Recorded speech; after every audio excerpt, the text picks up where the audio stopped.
이런 경험 한 번쯤 있으셨죠? 상대방의 부탁을 들어주기 어려운데 거절하려니 상처받을까 걱정되고 내 마음도 불편하고 결국 마지못해 내라고 말하게 되는 난감한 순간들. 거절하는 게 참 쉽지 않다는 거 다들 공감하실 거예요. 그런데 너무 걱정하지 마세요. 오늘은 부탁을 억지로 수락하지 않아도 상대도 나도 기분 좋게 마무리할 수 있는 방법을 알려드릴게요. 오늘 알려드릴 6가지 방법 중 하나만 실천해도 훨씬 편하게 거절할 수 있을 거예요. 지금 바로 시작하겠습니다. 첫 번째, 앞으로 이런 부탁은 하지 말아줘. 60대 후반 영희 씨는 며칠 전 아들로부터 또다시 돈을 부탁받았습니다. 엄마, 이번 달 생활비가 좀 부족해서 그러는데 이번만 좀 도와줄 수 있을까? 영희 씨는 순간 마음이 무거워졌습니다. 몇 번이고 도와줬지만 이제는 본인도 여유가 없고 계속 이렇게 도와주는 게 맞나 싶은 고민이 머리를 스쳤습니다.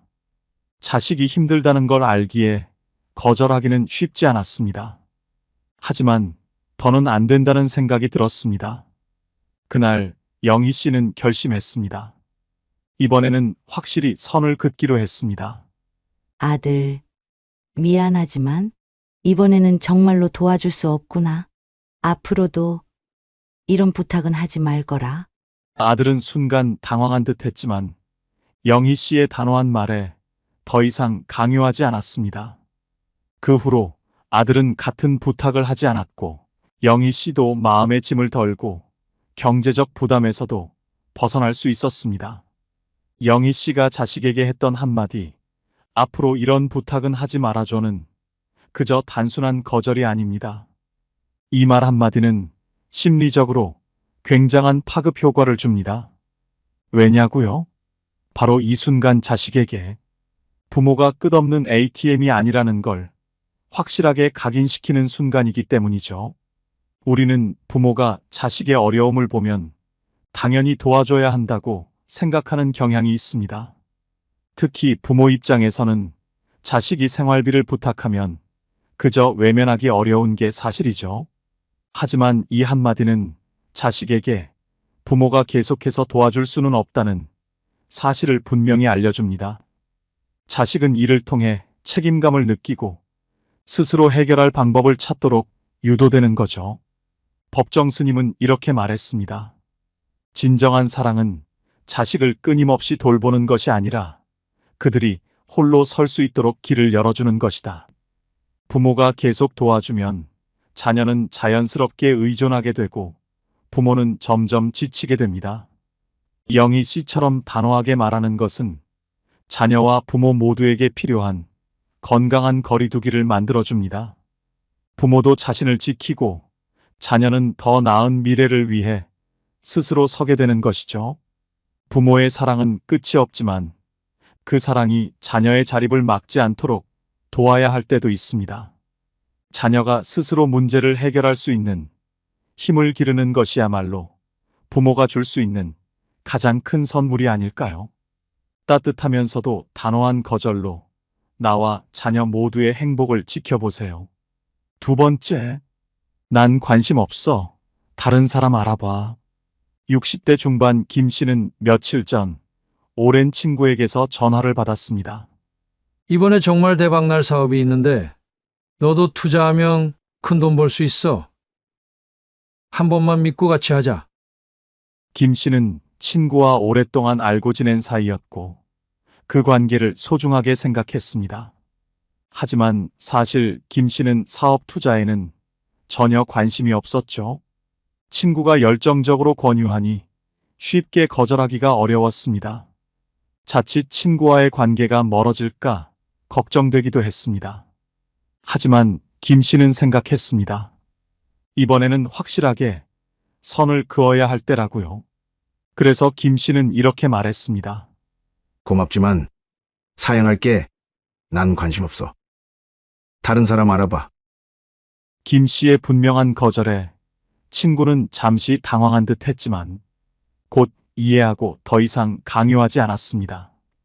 그 후에도 두 사람의 관계는 전과 다름없이 유지되었고, 김 씨는 불필요한 사업 제안에서 벗어날 수 있었습니다. 김 씨가 사용한 고맙지만 사양할게. 난 관심 없어. 다른 사람 알아봐는 짧지만 강력한 거절입니다. 고맙다는 말로 상대의 제안을 존중하면서도 난 관심 없어라는 한마디로 내가 이 상황에 전혀 관여하고 싶지 않다는 의사를 딱 잘라 전달하는 것이죠. 심리적으로도 이 말은 확실한 경계를 설정합니다. 상대방은 더 이상 김 씨에게 같은 부탁을 하지 못하게 되고 김 씨 역시 마음의 부담을 덜 수 있습니다. 다른 사람 알아봐라는 대안까지 제시하니 상대방도 더 이상 미련을 갖지 않고 다른 해결책을 찾게 되는 것이죠. 이렇게 명확한 거절은 상대에게 불필요한 기대를 접게 만들고 나에게는 더 이상 부담을 주지 않는 심리적 방패 역할을 합니다. 단호하면서도 예의 있는 거절이야말로 관계를 지키는 최고의 방법입니다. 쇼펜하우어는 이렇게 말했습니다. 좋은 담장은 좋은 이웃을 만든다. 누군가가 투자나 사업을 권유할 때 그 제안을 무조건 받아들이는 것이 능사는 아닙니다. 상대방의 마음을 존중하면서도 나의 입장을 분명히 밝히는 이 한마디는 관계를 해치지 않으면서도 불필요한 부담을 피할 수 있습니다. 현명하게 거절해 보세요. 세 번째, 이번엔 안 될 것 같아. 내 일정이 너무 바빠. 60대 중반 영희 씨는 최근 딸에게서 전화를 받았습니다. 엄마, 이번 주말에 아이들 좀 봐줄 수 있어요? 남편이랑 저 둘 다 일이 있어서요. 영희 씨는 평소 자주 손주를 돌봐주곤 했지만 이번 주말에는 본인 일정이 꽉 차 있었습니다. 친구들과의 모임도 잡혀 있었고 최근에는 건강까지 신경 써야 하는 상황이었죠. 하지만 딸의 부탁을 거절하는 건 여전히 쉽지 않았습니다.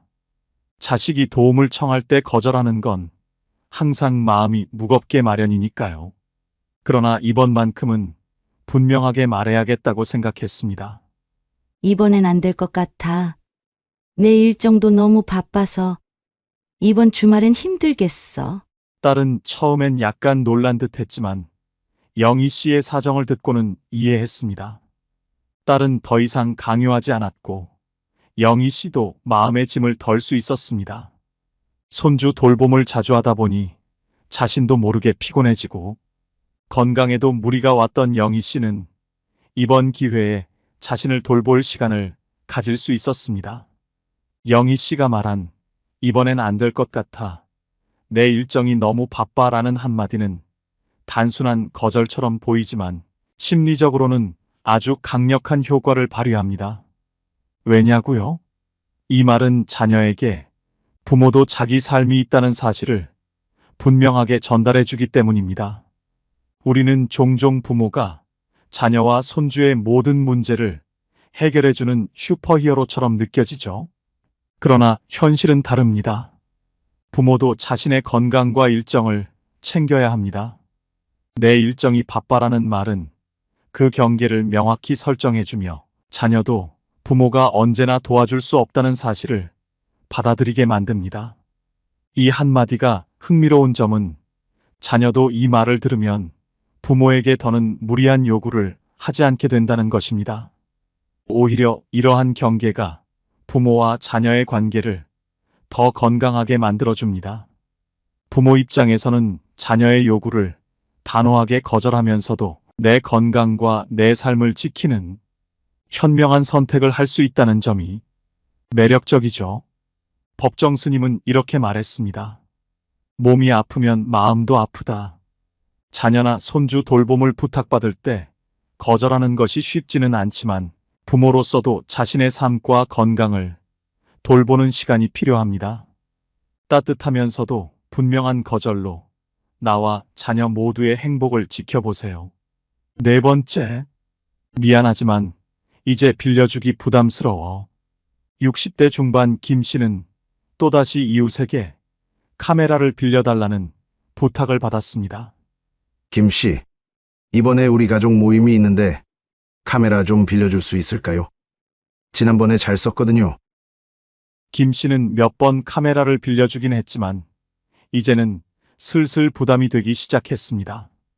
특히 카메라 같은 소중한 물건을 자꾸 빌려주는 게 조금씩 신경이 쓰였습니다. 게다가 계속 빌려주다 보면 혹시 문제가 생기진 않을까 걱정도 됐죠. 거절하고 싶었지만 이웃과의 관계가 어색해지면 어쩌나 싶어 고민되기도 했습니다. 하지만 이번에는 더 이상 무리하지 않기로 결심한 김 씨는 솔직하게 말했습니다. 미안하지만 이제 빌려주기 좀 부담스러워. 카메라는 소중한 물건이라 자주 빌려주기가 어렵네. 이웃은 잠시 놀란 듯 했지만 김 씨의 솔직한 말에 더 이상 강요하지 않았습니다. 두 사람의 관계도 여전히 원만하게 유지됐고 김 씨는 계속되는 카메라 대여 요청에서 벗어나 마음의 짐을 덜 수 있었습니다. 김 씨가 사용한 이제 빌려주기 부담스러워 라는 한마디는 생각보다 훨씬 강력합니다. 왜냐면 이 말은 단순한 거절이 아니라 상대방에게 내가 느끼는 부담과 물건의 소중함을 이해해달라는 메시지를 보내는 거거든요. 한두 번은 괜찮았던 부탁이 반복되면 그 무게가 커지기 마련이죠. 이웃 간의 부탁도 처음엔 사소해 보이지만 자꾸 반복되면 누군가는 부담을 느끼게 돼요. 특히 카메라 같은 중요한 물건을 자주 빌려주다 보면 당연히 이제 그만 빌려줘야겠네라는 마음이 들게 마련입니다. 김 씨는 이 한마디로 그동안의 호의를 멈추고 확실한 경계를 설정한 것이죠. 이웃도 이제는 다시 부탁하기 전에 두 번 생각하게 됩니다. 김 씨가 부담스러워 했었지 하고 말이에요. 이렇듯 솔직하게 말하면 관계를 해치지 않고 오히려 건강한 경계를 세우는 심리적 방패 역할을 하게 됩니다. 칼 융은 이렇게 말했습니다. 건강한 관계는 서로의 경계를 지킬 때 비로소 가능하다. 부담스러운 부탁을 거절하는 것은 경계를 지키는 일이며 이 경계가 있어야만 관계가 오래 유지됩니다. 따뜻하면서도 분명한 거절로 나와 이웃 모두의 관계를 건강하게 지켜보세요. 5번째, 당장은 어려울 것 같습니다. 50대 중반 김 씨는 직장에서 바쁜 하루를 보내고 있었습니다. 그러던 중 상사가 다가와 추가 업무를 부탁했습니다. 김 씨, 이번에 새로운 프로젝트가 생겼는데 이 일도 좀 맡아줄 수 있겠어? 김 씨는 이미 여러 가지 업무에 매달리고 있었고 추가 업무를 받기엔 시간이 턱없이 부족한 상황이었습니다.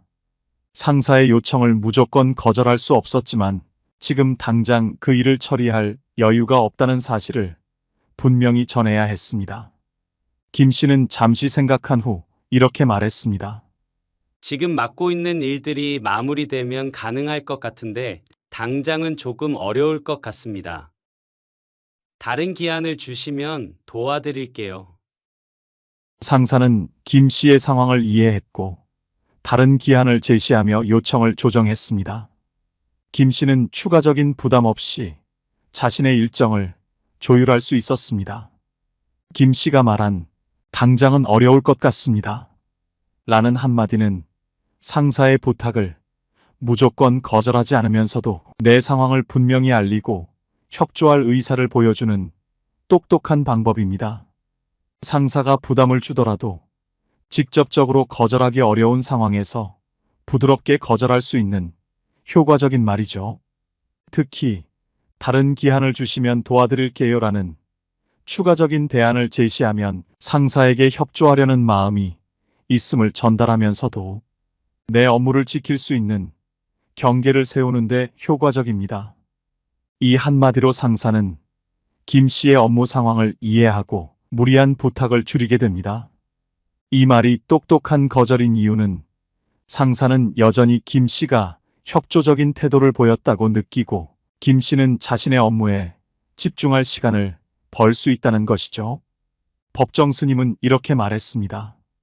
아무리 바빠도 스스로를 돌보는 시간을 잊지 마라. 직장에서도 마찬가지입니다. 바쁜 와중에도 자신의 일을 지킬 줄 아는 것은 중요한 덕목입니다. 따뜻하면서도 분명한 거절로 상사와의 관계도 유지하고 나의 삶도 지켜보세요.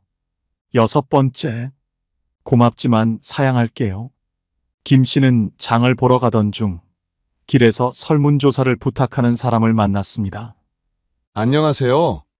잠시 시간 되시면 간단한 설문조사에 참여해 주실 수 있을까요? 김 씨는 바쁜 일정 속에서 이 요청을 들어줄 여유가 없었습니다. 그렇다고 무시하고 지나가기도 껄끄러웠죠. 부드럽게 거절하기로 한 김 씨는 이렇게 말했습니다. 고맙지만 사양할게요. 김 씨의 단호하면서도 예의 있는 거절에 설문조사자는 더 이상 강요하지 않고 고맙다며 돌아섰습니다. 김 씨는 불편한 상황을 깔끔하게 해결하고 평소대로 할 일을 이어갈 수 있었습니다.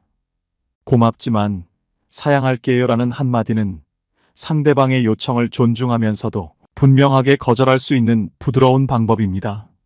낯선 사람의 부탁에 당황할 수 있지만 이 짧은 말은 예의를 지키며 거절할 수 있어요. 특히 사양할게요라는 말은 단호하면서도 부드럽게 관계를 정리하는 효과가 있습니다. 상대방은 더 이상 강요하지 않고 나는 불필요한 대화에 시간을 뺏기지 않으면서도 깔끔하게 상황을 마무리할 수 있습니다. 법정 스님은 이렇게 말했습니다. 작은 친절도 지나치면 부담이 된다. 길에서 낯선 사람이 설문조사나 영업을 요청할 때 고맙지만 사양할게요 라고 해보세요. 상대방의 기분을 상하게 하지 않으면서도 나의 시간과 에너지를 지킬 수 있는 현명한 거절입니다. 오늘 배운 내용으로 다음에 이런 상황이 온다면 자신 있게 거절해 보세요. 혹시 여러분만의 거절 방법이 있다면 댓글로 경험을 나누어 주세요. 많은 분들께 큰 도움이 될 것입니다. 이 영상이 필요한 분들께 공유해 주시고 구독과 좋아요로 저를 응원해 주세요. 여러분과의 소중한 연결이 저에게 큰 힘이 됩니다. 오늘도 행복한 하루 되세요. 이상으로 마음오롯이었습니다.